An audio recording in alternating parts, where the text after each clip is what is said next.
Welcome to the Beyond Body podcast with your hosts, Mia and Holly. Join us for a sometimes fortnightly podcast where we explore all things mental health, being a messy human, and how to get the most out of this one precious life.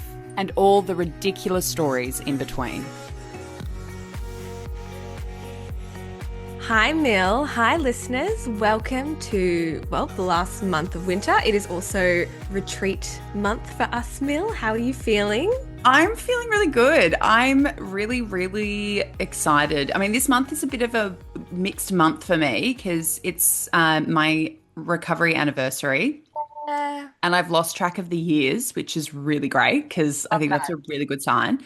It's also just been the anniversary of my dad's passing, 6 years, which is also wild, how long that's been. And then obviously we've got the retreat coming, which is such a joy.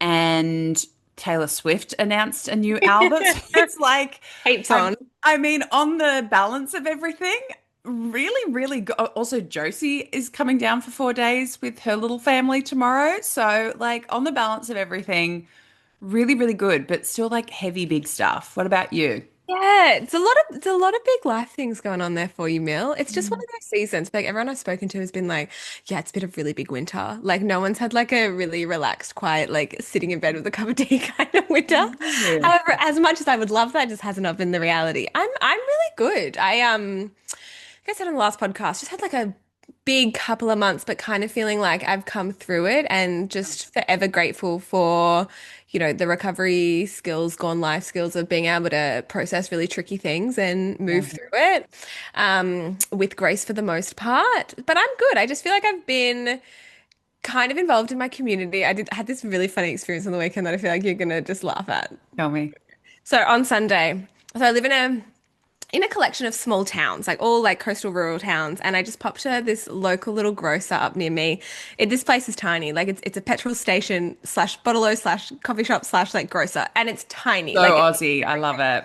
And I walked in there at 8:30 on a Sunday, literally just to get bread and eggs. And the sweet girl behind the till was so deep in coffee. She would have had 20 coffees to make. And there's all these people at the till. And I just felt so stressed for the poor thing. When I got to the front, I was like, "Are you on your own?" And she was like, "Yeah, the other person hasn't come in and there's no one else to call." And I just randomly was like, "Do you want me to help?" I don't know. I don't work at this place. I don't know this girl. I only come to knew this you were going to place, say that. twice a month. And she was like, I didn't think she'd say yes. And she was like, yeah, that'd actually be great. I was like, oh, okay. So I've put down my eggs and my bread. I'm not dressed for the occasion. I've just been for a beach walk. I'm wearing a hoodie and bike shorts, hairs all over the place. And I get behind the till, just looking at this POS system. It's been 10 years since I've worked in a cafe and I'm just looking at it being am I about to make things worse? Am I about to make it harder for this girl? Yeah. The first order was that was bunny hopping across lights when you first learned to drive manual. It was so rough. This woman had so many complicated coffees and all these keep cups and there was a locals discount, all this stuff. And I was so thrown. But by the third order, I'm putting croissants in bags. People are coming in being what pies have you got available? And I'm like, we're doing a lucky dip today. It was so funny.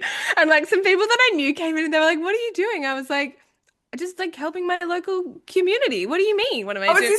Is she a friend of yours? No, I've never met her before in my life. No, I don't work here. And then there was a lull on the till. There might have been 20 plus people waiting for coffees. And I was just to the group, I was like, does anyone want to do the quiz? So I'm pull out the quiz. I'm doing the quiz in the newspaper with 20 people waiting for their coffee. Holly, how long were you there for? Did you just leave your morning shift this morning to come and do this podcast? How long were you there? I was there for an hour and a half. And then her mum came in to help her. And she was like, do you want to get paid for this? And I was like, it's okay. You can keep your $27.50. I'm just going to take my eggs and go make breakfast. Please tell me you got a free pastry or something out of it. Yeah, I got a pie and my eggs and bread. It was fine. And she was like, you can eat anything you want. I was like, I'm way too stressed to eat a snack right now. I am head in the game. Don't you see me? Don't you see me working? It was so funny, but I actually loved it. I came home, I was like, that was the most random morning ever. That is hysterical. Fantastic. So I'm good. Go you. Just feel like I was kind of just not really feeling myself for a hot minute there. And she's back, baby. Hospitality is really hard. I really, yes, really, really like feel for like that. Like she had to stand there for 10 hours of the day, and I was only there for an hour and a half, and I was exhausted. Girlfriend, I did it for 2 days back when I was 19 and had a nose ring. So that's how different that era of my life was. And I gave up. I just didn't go back. I did like a 12-hour shift and I remember getting home at like 2 or 3 o'clock in the morning and bending over to put on my pajama pants and I could not stand back up. Like my back was so sore that I was like, screw this. I am not going back there. So, everyone, we actually are doing an episode today. We are. We're going to be talking about something we haven't actually spoken about before, but I think it's going to be quite interesting. So, we're going to be Yes. talking about some of the warning signs of an eating disorder that are the ones that we don't really talk about that much, right? Because the truth is, I actually think most signs are the ones that you can't see that easily, right? They're Yes. quiet, easy to miss, and pretty woven into everyday life and into jokes and routines and habits and some things that might even be praised. So, obviously, we are not here to diagnose ever or to judge, but just to, I'd say, widen the lens, right? So that we can, notice with more compassion and hopefully maybe catch someone before they fall any deeper. Completely. I think that's why these things are so important to talk about because you and I would know, being in the trenches with people, that the point at which people get help is really important. And it's why I think it's a huge contributor to why we have such an eating disorder crisis, not just here, but the rates are consistent everywhere Mm, in terms of the numbers of people, over 1 million Australians suffering. Obviously, we don't have the resources to be able to service everyone, and the funding is something we're always having to fight for. mm. I obviously kind of go across both working in the professional space and also the advocacy space, so I know how dire things are. And I think a big part of that is because there is this narrative around like what an eating disorder looks like and when you access care and when you should intervene and if we could get people more attuned to what are some of these things that could be indicators that you could have something to address. I think that we would be doing a lot of good as far as addressing the overall crisis that we're seeing, from just not just the numbers of people but how deep into the work they have to get themselves back out of it. If somebody can address these few things that are popping up and do a U-turn and not get into the full-blown eating disorder, disordered eating, body image distress experience, Mm. then yeah, I just think that we would see such a turnaround on an individual level, but also on a systemic level as well. Absolutely. And just like on that cultural level of people actually understanding that you don't have to be at rock bottom, right? Quote unquote, because also rock bottom looks different for everyone to be able to access support. Like I've had this conversation literally multiple times this week, and it's Thursday with clients where they feel like I'm not sick enough for this level of care, Yes. or this needs to be going to someone else who's going to be sicker than me. Yes. And it's just such an interesting conversation because there is still just so much stigma about what it looks like to have an eating disorder and then to warrant treatment. And the preventative space is so underfunded and it's so, so important because I would say I'm making up some random fact that doesn't actually exist, but like Go for it. this is an opinion that I'm putting a number to. Whatever. It's our podcast. Really our podcast, we don't get out. Cancel us. Someone will, don't worry, someone will tell us we've done the wrong thing. I'd say like 80% of people who have like full-blown diagnosed eating disorder, it probably could have been prevented if 2 years earlier someone was like, hey, let's actually talk about how you feel about yourself, or what's actually going on here, or this is actually me showing you this is what a healthy relationship with food and body and, language with yourself, etc., would be like. Yeah, or if a doctor flagged it or didn't Yeah. prescribe something like weight loss medication or, weight loss surgery or whatever it might be, and actually investigated what this person was experiencing on an emotional and psychological level. So the first one that I've got here is discomfort in food abundance. So my example of this would be like, think about like a table overflowing with food. For a lot of people, that's going to be celebration, but for others, that can really feel like danger. Mhm. So I think for a lot of people who are struggling with food and maybe they're sort of in maybe some of those earlier stages, that can feel like a really, really just distressing situation. Like every plate becomes a number and, the mind is busy just in its like calculating, and there's just no celebration there, right? So I think something like abundance, which should be like holidays, family meals, Mm. parties, should really feel like generosity. But for someone in the grips of that struggle, it can genuinely feel like they're being surrounded by landmines. So I think how that could then show up is obviously someone's distress in one of those events, but then also huge avoidance of those events or avoidance of eating at those events, or even like a bit of a like glass over disassociation, maybe even like overconsumption at those events. Like all those potentially could be signs that someone is really stressed in a situation that actually should feel really freeing and exciting. Yes, and like the overwhelm of choice, I think that Yeah. in terms of, whether or not it's coming from rigidity or it's coming from fear of that turning into like a binging event or triggering a binging event or whatever it might be, just having like, yeah, this wealth of choice. And when you're not connected to your own sense of intuition and cravings and well, not even not connected, but not trusting of it, hunger, Yeah. fullness, craving, satiation, an environment like that is just like sensory overload for people who don't have that level of comfortability and most importantly, trust of, okay, well, what's my body telling me? What's my brain telling me from an enjoyment perspective or a cravings perspective, hunger perspective? And then just like the joining in and enjoyment, as we always say, it's like at the retreats, the presence of food there is background music. It's not Mm. focus, but it is abundant and it is various and it is, wonderful in terms of the array, but it's not the focus. And you can see that then how much it adds to your experience versus the hyperfixation on it taking away from your experience. Or as you say, like not even turning up at all because you know that that's how you're going to respond and you don't want to be in that headspace. And I think it's really one of the areas where people can notice, oh, my eating disorder and my food struggles are actually making my life a lot smaller, right? Mm, In the sense of like you're actually not participating, like yes. you're actually not able to have those experiences of engaging, or even people like, I've spoken to a bunch of clients who like would avoid going on dates, for example, because they're like, I just couldn't be in that situation and make Hmm. the assumption that they can't cope. Yeah, and I think even, when I have clients who insist, they're like, but I can go to those things, Mia. Like I can go to those family events where there's a lot of food, or, I can go on the holiday where it's the buffet breakfast or the business conference where it's, food platters and stuff that's out of my control and outside of my choosing. I'm like, yeah, but how much are you there? Like, how much are you actually present? How much are you actually able to connect into what's happening and who you're with and the other things that require your focus? Because when people hear presence, I think they hear like they are physically in the room versus like, where are you in terms of your focus and what you're paying attention to and how much you're able to stay connected to whatever the thing is that you're doing or whoever it is that you're with, probably most importantly.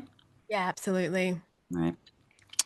One for me, which was very, very me, was becoming an expert in nutrition Oh, this is such a good one. Well with done. zero qualifications. Such a good one. Mhm. Definitely one that resonated with me, every single time I saw it coming up in clients, because I was like, yep, this is me. This is a part of my behavioral profile that I really, really, really remember clearly. To the point that before I went into recovery, it would have been about a year and a half before I went into recovery, I actually re-enrolled in uni. Dead, no, didn't. Wait, Yes, to do what? with Charles Sturt University to go and do dietetics.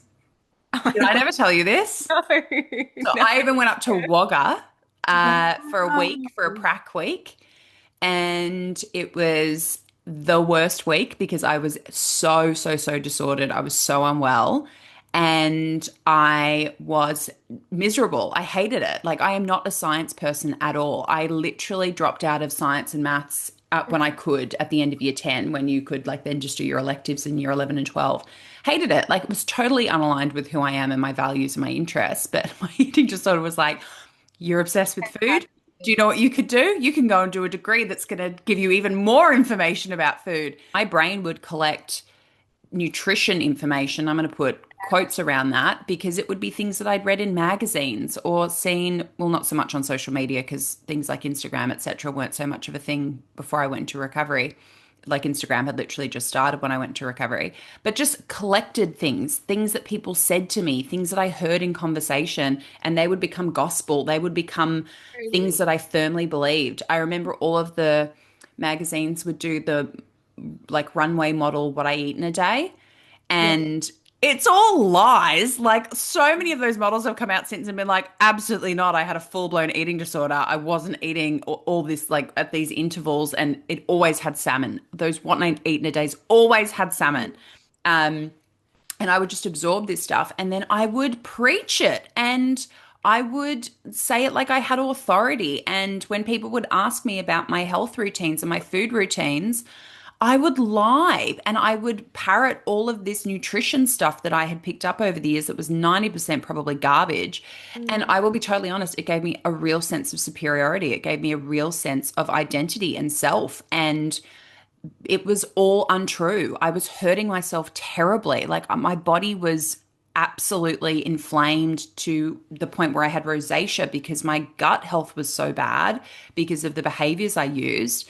And I think that's one that we definitely don't talk about enough is the a superiority feeling that can come with a lot of these behaviors and a lot of these experiences. And this Yeah. is one that when I look back on it, I'm just like, how could how could I have derived a sense of superiority from something that was A, fundamentally untrue, and B, I had no business talking about anything to do with health or nutrition? Like, girlfriend, settle Hmm. down and be quiet. That is so interesting. Let's just like, yeah, break down a little bit of like the superiority complex because I find it so I fascinating, do right? Because too. even in like in that this is a great context, like that example's amazing, but even in like social settings and things, because what's behind that superiority complex, tongue twister, is very much this like need for hierarchy, this need for power, and like so much of that is tied to control, like linked with And eating disorders. insecurity, like the irony of it being Absolutely. I was the most Absolutely. insecure girl on I hated myself. I thought I was the worst person on the planet. And so I was going looking for anything I could to be like, this is going to give me a core sense of self. This is going to give me this thing that I have that no one else has, which is also nonsense. Like, that is the Mm, other thing we tell ourselves is like, this thing that makes me superior. Over a million Australians have it. It's absolutely. the last thing that's going to make you special or quote unquote superior, which obviously we want to focus more on specialness than superiority. There is specialness in all of us. Superiority is a very like toxic thing to be wanting to attain. But I think we got to be honest about it. Oh There my is God, an element of this for a lot of people. welcome to having a coach where we just like call you Yeah. out on things in hope of you being able to step up and ultimately, becoming the best version of yourself. So Yes. I think on that as well, something else that I think is so linked to superiority generally is judging. So right, like Mm. let's say like social context, someone is like, oh no, like they're not my people or like that's not my tribe or like no, I totally get it. Find people who are your people. But Yes. also I see this happening a lot with clients over the years where maybe they're in a vulnerable position socially because they don't have that much social experience and then will almost like keep turning down like potential offers of like friendship and connection and being like they're not my people, they're not my people. And I think so much of that as well, that like judging and being like no, like I'm not into this or whatever it is, comes from this place of insecurity of not potentially putting yourself in a situation where you could be vulnerable and then have to feel hurt from that vulnerability, which is so similar to, your level of insecurity and being like, well, I want the thing that's going to make me feel secure, safe, in Yes. control, but that's not the kind of true, losing my voice, that's not the kind of like true safety and security that comes from knowing yourself and trusting yourself. Like there is no safety and control. There is only safety and trust. And it's controlling how other people see you. Like if I could control, I was trying to Yeah. control how other people saw me quite literally in terms of my body and what I looked like. And then I Yeah. was trying to control how people saw me in terms of I was this put together,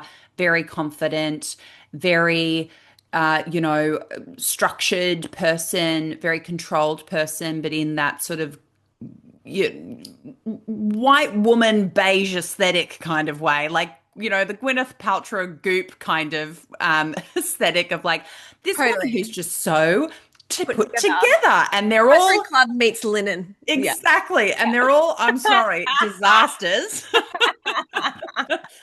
We all eventually find out they're disasters. And so it was the control of not only like the aesthetic way in which I was seen, it was also like what I was broadcasting as a person. And it was all every bit of it, from the body to the sense of self, etc., was all just nonsense. Like none of it was real.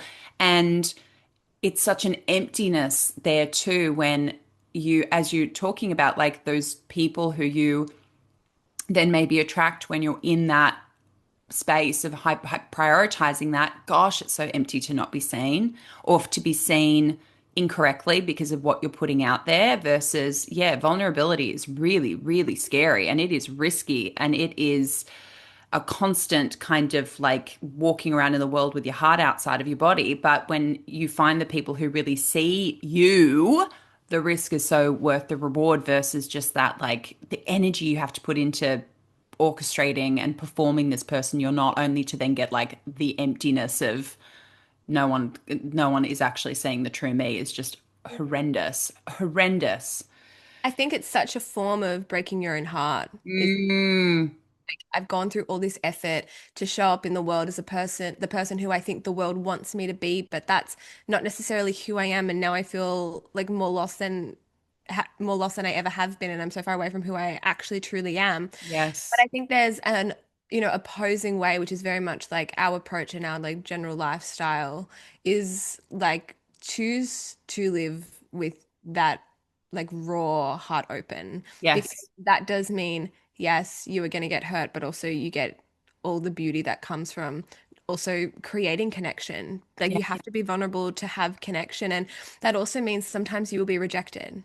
And I think so many people with eating disorders and just so many of us generally like have a bit of rejection sensitivity. Absolutely. I know I have and have had to really work through that. But then also knowing that like we're all going to be rejected at some times. And Totally. I mean, I just went through this. I just like fully put myself into something that didn't work out. And I am so glad that I did, because most importantly, what I learned was not anything about anyone else but myself and the level of trust I have with myself. I remember mum used to say, because I also, used to very much avoid vulnerability and even like romantic relationships. And mum was like, it's not about trusting the other person, it's about trusting yourself that no matter what happens, you're going to be okay and you're still going to show up wholeheartedly and authentically, and you're going to give it a go. Like that's what the trust is. It's got nothing to do with the other person. And it's holding both. It's like I just put up something about my dad's passing where I couldn't live in both spaces for a long time, of like I just lived in the loss and the tragedy and the anger I felt at the loss of this thing that was so valuable. And now it's both. It's the loss of it and it's the sadness that comes up about that. But also, like, I was so bloody lucky to have this person for 31 years. And so the risk is so worth the reward if you can learn to hold a little bit of nuance in your head about all the things that make life really scary. It's not, well, I had it, now I don't have it. So, it's a zero sum game. It wasn't worth it because it's gone now. It's like, well, what did you learn and who are you now as a result of having that experience versus like, what's the thing you have? which is also in so many ways like getting out of black and white mentality. Yes. And like is how so many people who struggle with food, like that is the way in which they're operating in the world. Like I Yes. have or I don't, or I'm succeeding or I'm not. And if I'm not gonna like do it perfectly, I'm not gonna do it at all. Or if I'm gonna lose it, what's the point?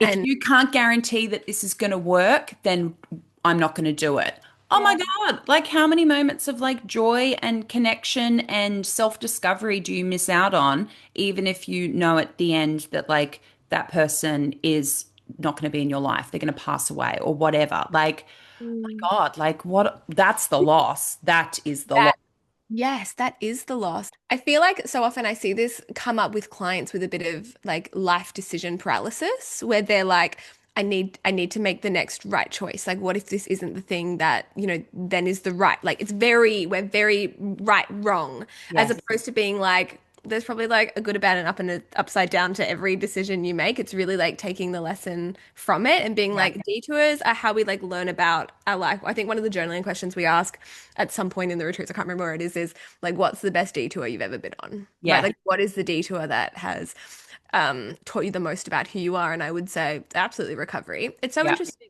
the video you put up about your dad was also beautiful. Mm. I haven't told you that yet. And I was watching it, it was like making me teary. And I was thinking, I was like, I don't know why I did this, but like randomly went into like an old email account and I was like, I wonder when I first reached out to Beyond Body for Yeah. coaching and like what did I say? And I like full on like was like and 50 more plus emails and 50 more plus Yeah. emails. Like I had to go like I was like went deep diving, like stalking myself. Uh, And it was so interesting like seeing that structure. Like it's like still all like the same if you've ever like reached out to us for coaching, it's like the same structure. And I was like, hi Mia, so I've just found your videos and like Yeah. I'm interested in the coaching, like went on the waiting list, etc. And I was just thinking, I was like, know you so well and so intimately now, but like in Mm, that time, you were hurting so much. mm, mm. Like in like, dark night of the In soul. it. In it. You were in it. And then yeah, I just am always like blown away by your capacity to be in that and then still be able to have capacity to then like give to other people and like hold space for Yeah, their own dark too. night of the soul. You do it too.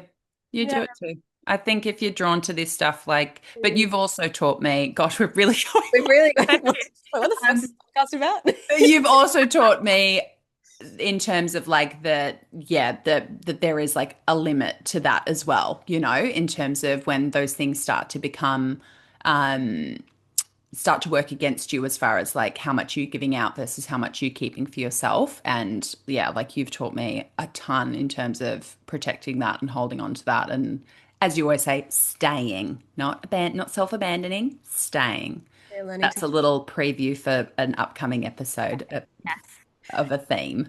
My next one was self-deprecation. So like joking about like appetite, weight, body size. Because so many people like I would say more so like, people who are kind of born in like 70s to 80s. I see this with those clients all the time. Like it's just like white noise. It's just like small talk to them being like, I this about my body or like I, have this appetite or whatever. Yeah. And like your body's listening and you're also listening. Hmm.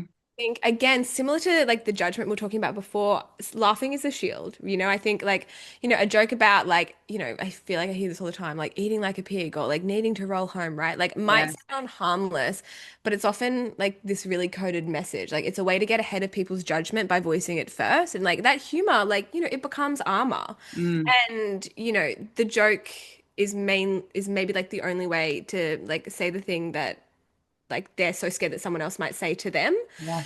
And, there's so much pain behind that. Like, and even just, that nervous system response of like laughing when something's like uncomfortable or like it's like really hard to talk about. Mhm. And like sure you do as well. Like clients will be like talking about something really tricky and like they'll just be laughing about it and laughing it off. And I'm often like, it's okay. Like you're allowed to be emotional about this. Yeah. That's just like just actually be really honest here.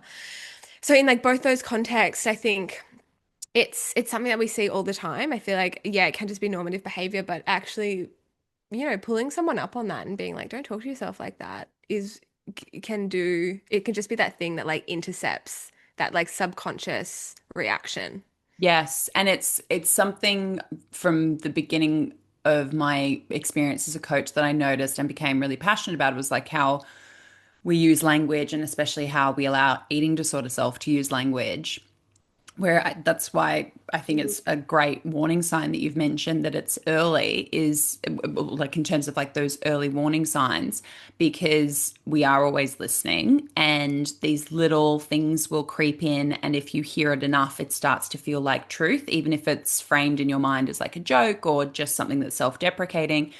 We know from research that if you hear something enough, whether it's from yourself or from somebody else, it starts to feel like truth. It starts to feel very, very real and it starts to feel factual about you. And even words like lazy, I always will flag with clients when I hear things like, I'm lazy, or that's the lazy choice, and just the reframe of, well, how else could we frame that? How else could we speak about ourselves that we're choosing to be restful versus I am a lazy person? And I think, yeah, when it's self-deprecating and it's coded in humor, it's still a self-judgment. It's still something that is really heavy and really loaded. And it has become just sort of so automatic that it is now something you feel comfortable saying about yourself to somebody else. Like it's leaked out from the things that you say to yourself that feel awful, and now it feels so normal to you that it comes out in company. It's sort of like when you see someone who is in a relationship that's really toxic and they act in a toxic way in front of other people. And you're Mhm. like, if it's like this in front of other people, what is it like at home? Like, how do they speak? Yeah. It's become Yeah. so normalized within here that Mm. now we're comfortable saying it about ourselves to other people. So So that's always an indicator to me of like, if you're comfortable expressing yourself in this way about yourself to me, I can only imagine truly just like what the self-talk is like inside. absolutely. It really speaks to conditioning, but also our own conditioning on ourselves. Because Mhm. if the mind is left to its own devices, the mind will do what it does best, which is repetition.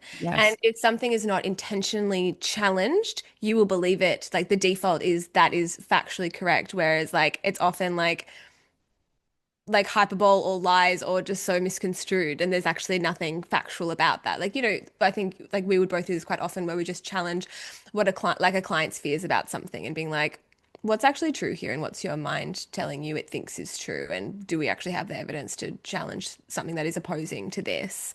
Yeah, and especially if you've grown up with it, like, I will often, especially with millennial clients, millennial women clients, there's a real understanding that I have of why they believe so much of what they do, because obviously we grew up with a lot of the same, like when they're around my age, it's a lot of the same sort of early 2000s skinny trend, girls gone Yeah. wild. It was a wildly misogynistic time. Not that misogyny ever goes out of style, but just peaks and valleys.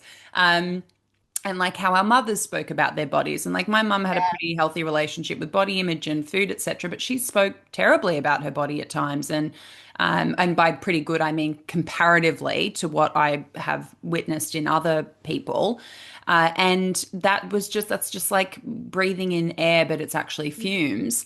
Mm. And so yeah, I think a lot of it is conditioning, but and it's I think it's a really insidious one because it's so normal. It's particularly normal for women to speak really badly about themselves and to have this sense of modesty that is demanded of us. Like it is, we are not allowed to be immodest, we are not allowed to be confident, we're not allowed to name our accomplishments or what we like about ourselves or what we do well or how we operate well in the world. So it's a really tricky one because, especially for women, we are so conditioned to not speak Mm. even neutrally of ourselves, let alone positively of ourselves. But it's something that I try to model and try to work on. I think it's healthy to have a good sense of self as far as like we all have our things that are funny or silly 100%. or quirky or whatever, and to name it. But yeah, I think if it's 99% of how you talk about yourself and 100% of what it sounds like in here, it's definitely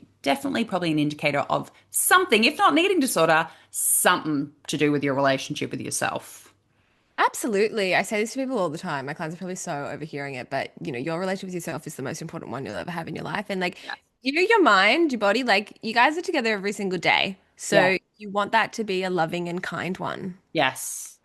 One for me is hiding food or being territorial over it, or stealing food, taking food that's not yours. So, all kind of like food themed.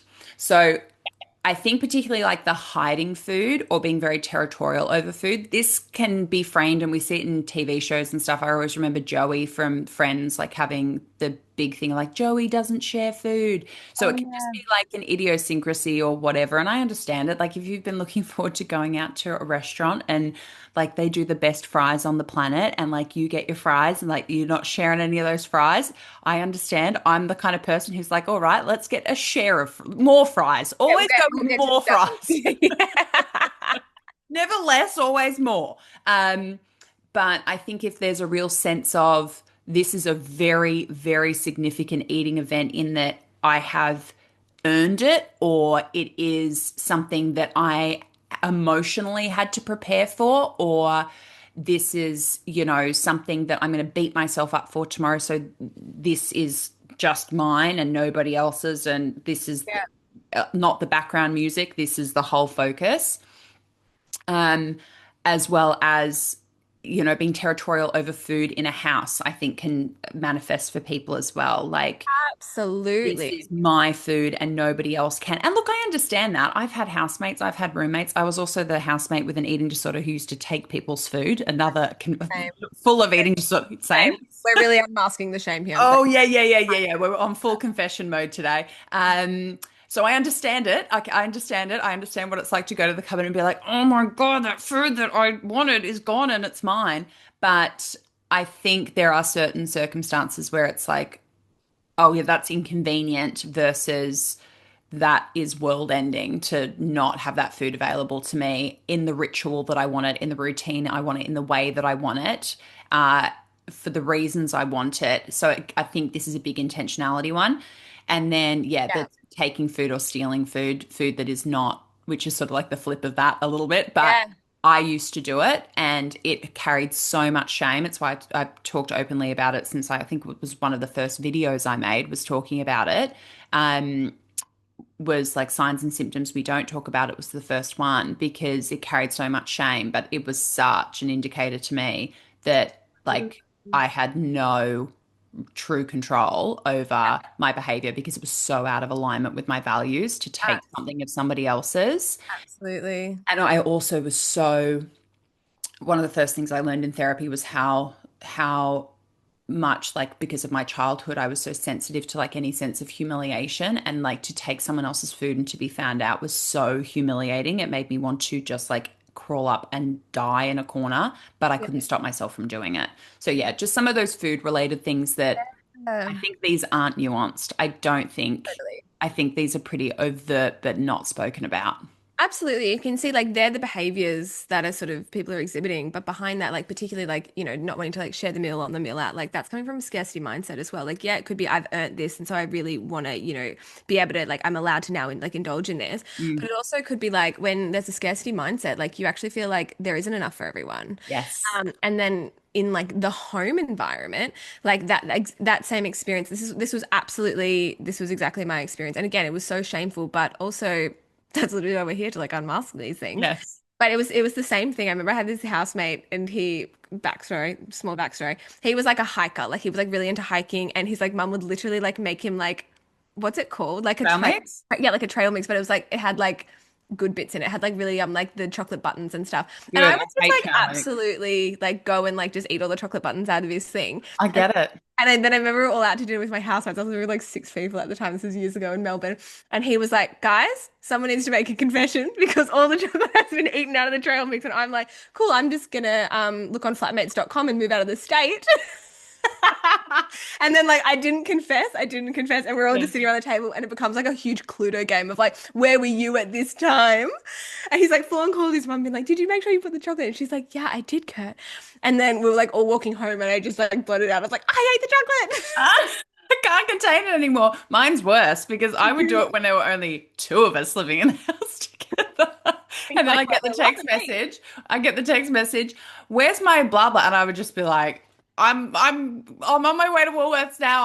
I'll go and get you some more. Like it was so like even just remembering that, just like the shame of it is just terrible. But But it's I so can simple absolutely as think like, well. yeah, and it's so like I was in that situation because I wasn't allowing myself to have in Yes. that I actually wanted that would have made me actually feel like satiated, but Yes. then like still naturally have those urges and be like, I can't control myself, so I can't have it around. It's like yet to learn that when you're actually eating enough and you are eating what your body actually wants, you don't actually have those urges. No, like you see the trail, like I hate trail mix, but if I saw trail mix with Sorry. chocolate in it when I was disordered, I would have done that's it, like that I'm gold behavior is digging in there. exactly Yeah. what I would have done. My next ones were, yeah, similar kind of food related behaviors. So the overuse of gum, mints, or diet drinks to One. suppress appetite. That Good was a big one. one because I think in this situation, it's not just gum, it's an invisible meal. And this was something that I had literally never heard about till I became a coach. And I was like, huh, interesting. Mm, And it seems really harmless, but inside it's just another way to silence the body's request, right? It's a subtle form of deprivation that often just slips under the radar. I also had on here not drinking water or over drinking water, yes. right? It can absolutely go either way, which is one of these ones where it's interesting to look at because there are opposing behaviors like you were just talking about It's really nuanced, but like sometimes it's withheld, which is, but then also like sometimes someone absolutely overconsumes water. Both are really dangerous, and both of them actually are in service of rejecting that voice that says, I'm hungry. Yes. It's another tool for control. Completely. Also, just as a heads up to anyone who uses those behaviors, there's some really good research to say that particularly gum and diet drinks, they don't prevent hunger, they actually increase it. Yeah, that's what I would have assumed. Yeah. Hey, Yeah. yeah. Yeah, it's more I think it's oral fixation, like it's the interaction with something that food would usually provide, but a lot of people also have the belief that this is like this effective way to prevent, and it is not doing that. Like you are really just making your body more distressed. Even if you're not connected to those hunger cues, your body is really, it's doing it tough when it's having that exacerbated even more. But Mhm.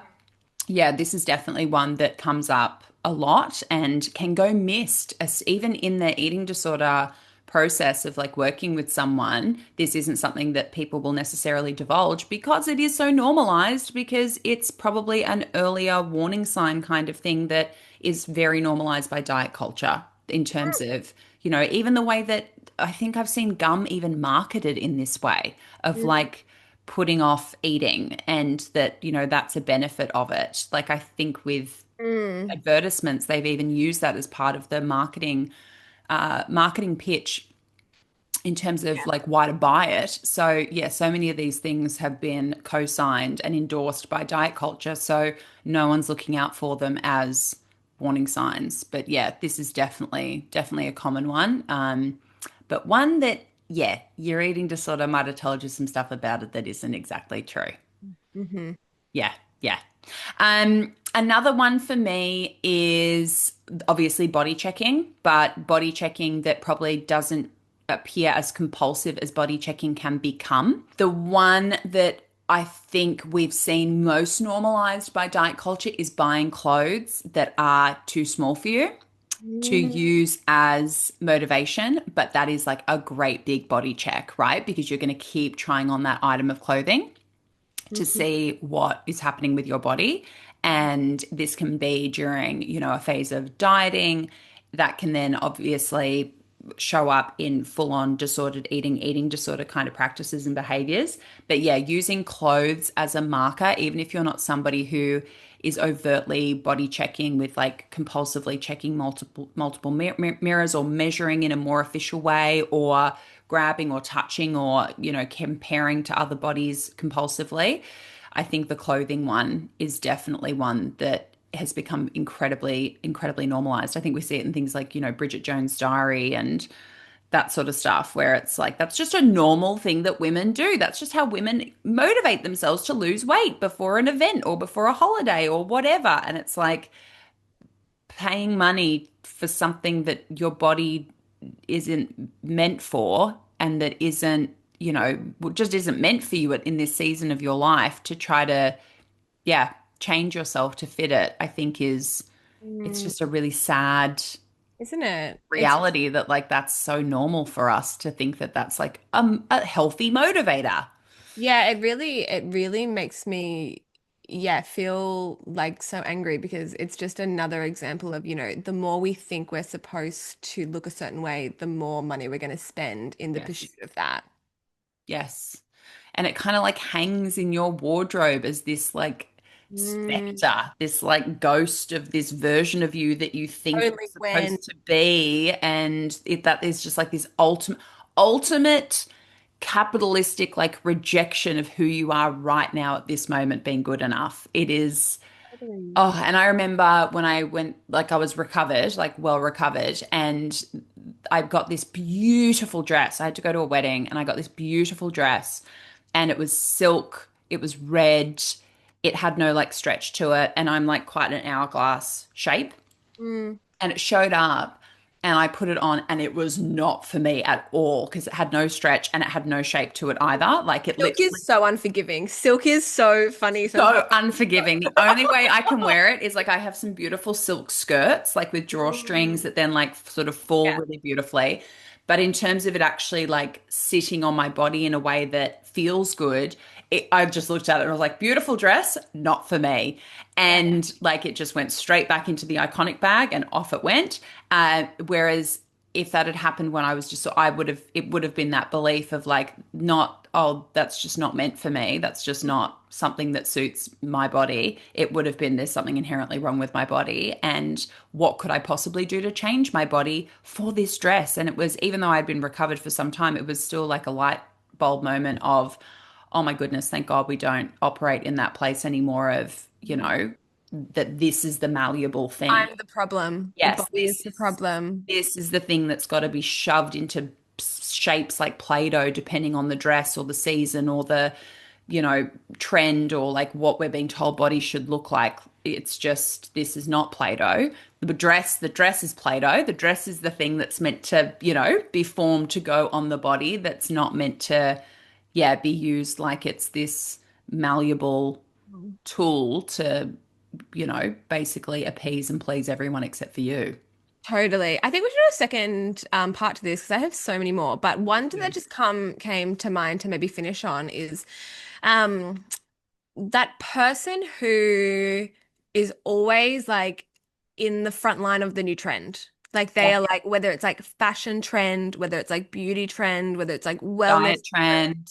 diet trend, like app trend, like whatever it is that they are like front running at it. And I get that this one can seem like a bit confusing because it's like, well, that's kind of like what, a lot of like modern life is about being like, oh, what's cool, what's trendy. But I also think when it comes from this place of feeling like there's always a seeking for the next thing that's going to give me a sense of self or that's going to make me feel like me. It's like, okay, well, that's done. So like onto I'm now being told by the masses Yes. I should be really into like having a pixie haircut. Yes.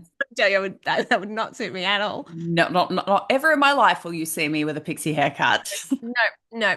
Oh, whatever it might be, right? That they're always on to the next thing and being like, oh, maybe this is the, or like now this is my style, right? Which, Yeah. or whatever it might be, it goes to show such a, often a lack of that more internal anchor that's like, no, like this way actually kind of works for me in terms of like how I'm eating and this is what feels good in my body and I like these kind of fibers on my body and I like Yes. to holiday at these places or this is my own routines and self-care or whatever it might be because I think and so much of recovery is really figuring out who the heck are you Yeah. and I say to like clients and I work with a lot of young women in their 20s and just said in like your 20s is literally just for like trying on all these lives, doing all these different things. But the most important part is for then you to figure out, but who am I at the end of it? Like what sticks? Yeah. What authentically, genuinely sticks, as opposed to being like onto the next thing, onto the next thing, onto the next thing. Yes. What do I keep coming back to Yeah. completely? Yeah, I think it's another form of a lot of what we talk about, which is like externalizing identity and worth Mm, and control and all that sort of stuff. And just hoping that there's going to be like a quick fix to the very totally. complicated nature of being a human being. Yeah. You can't spend enough money in the world to figure out who you are. No way. No way. Um, This was fab. I think you're absolutely right. Let's do a part two because we also had people send some in, which I'll go through and we might pop some of those in the next episode. We are going to probably be on a little podcast break because not only do we have our fabulous retreat that we are about to go and do with 10 incredible people, but also you're having a bit of time off. I'm having a bit of time off. Why not when you're already in Bali? So we will be back with another episode and then we'll have the most beautiful updates to share with you as far as that experience and some gorgeous footage and yeah, behind the scenes of running something as magical as what we're about to go and do in how many days? 2 weeks. 2 weeks, 14 Definitely days. not 2 days. Like, definitely not 2 days. 2 days, what? 2 weeks from now. So we will see you then. But thank you, everyone, as always, for listening to us and really coming on this podcast journey with us because I feel like we've been doing it for a while now. In a And we have some minute. really loyal people that just always tune in, which is so sweet. We love it. We love doing it. And we will be back once we've had a little bit of a break. And I will probably look a little bit less pale the next time you see me. Slightly more life in our faces after this long winter. A little bit. A little bit. All right, everybody. We will see you very soon.